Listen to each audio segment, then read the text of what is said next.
Ooh, yeah, Canada conquered CONCACAF, and now we're going to Qatar, the World Cup. We know what the draw is going to look like, so thanks for joining us here on CBC Sports. I'm Brendan Dunlop, very happy to be joined again by Canadian international and my friend Craig Forrest.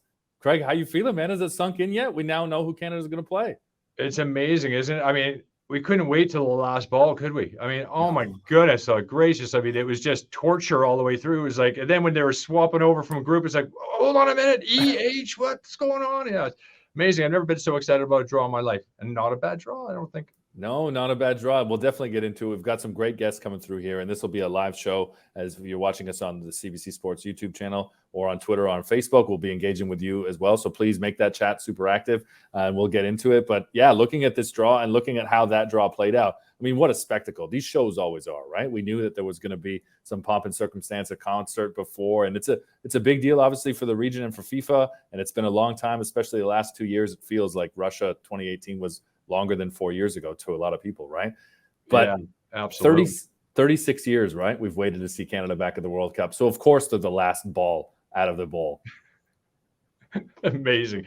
I remember actually doing the live event for the 2006 World Cup, and all that, the ceremony and all the players and everything else around it. And that was pretty exciting. And this was much greater and much more exciting than any other draw I've ever seen before for us. And yeah, it's fitting that we're the last one out of the hat. So if you haven't seen it yet, if you're just watching this live and you haven't seen who Canada's drawn against, this is it. Canada pulled in Group F, so they will face Belgium, Morocco, and Croatia at the World Cup in Qatar 2022.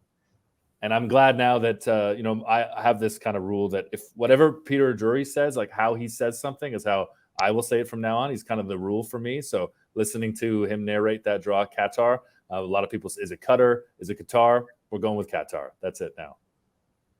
Yeah, that works for me. Doesn't matter what you call it to me. We just need 3 points in the opening game against Belgium. Yeah, that's it, isn't it? We heard John Herdman kind of joking there about, well, how do you mark Kevin De Bruyne? Well, just throw 7 people on him.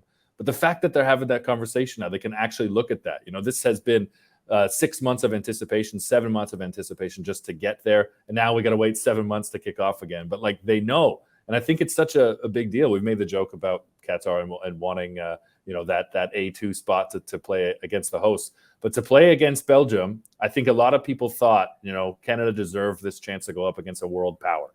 And there's not too many teams as good as Belgium, right? This is going to be a great first test.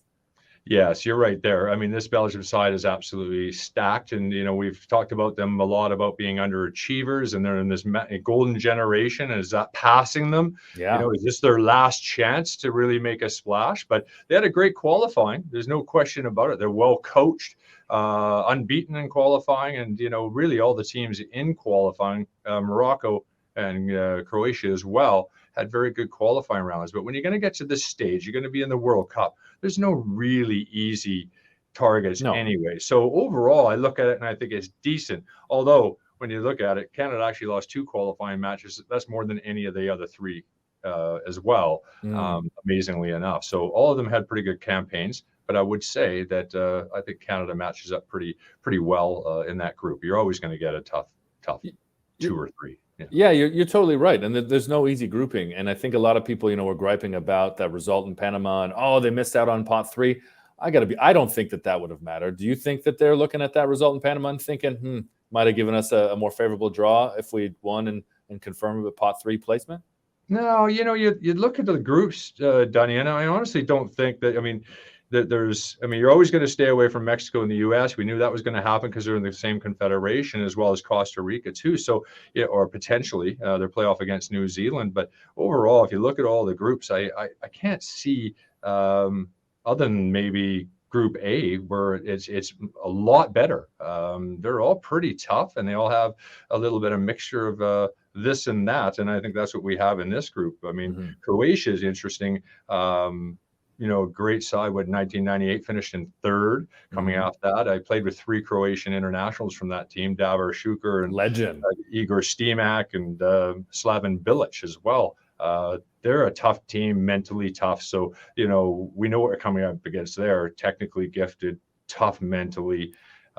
did very well in previous World Cups, and they got some fantastic players, as we know. And a lot of Croatian supporters in Canada. There are.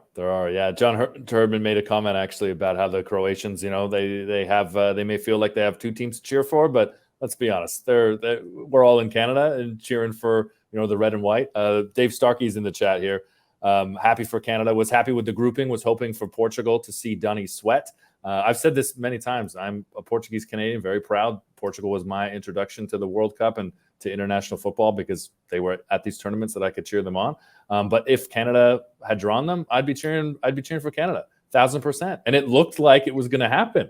You know, when Ghana was pulled there and Canada was last, I thought that they would, you know, initially that they would fall to H, and that wasn't meant to be. So I think there'll be a lot of people that will be, you know, emotionally torn perhaps in seeing the nation that they've always cheered for going up against their home country. But that's what's really exciting. You know, that's another beautiful thing about this whole team and this whole story and living in this country, right?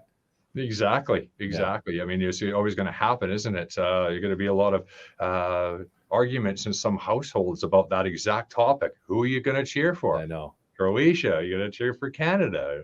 Tajon Buchanan, he's going to get some stick in Belgium too, right? Yeah, he might.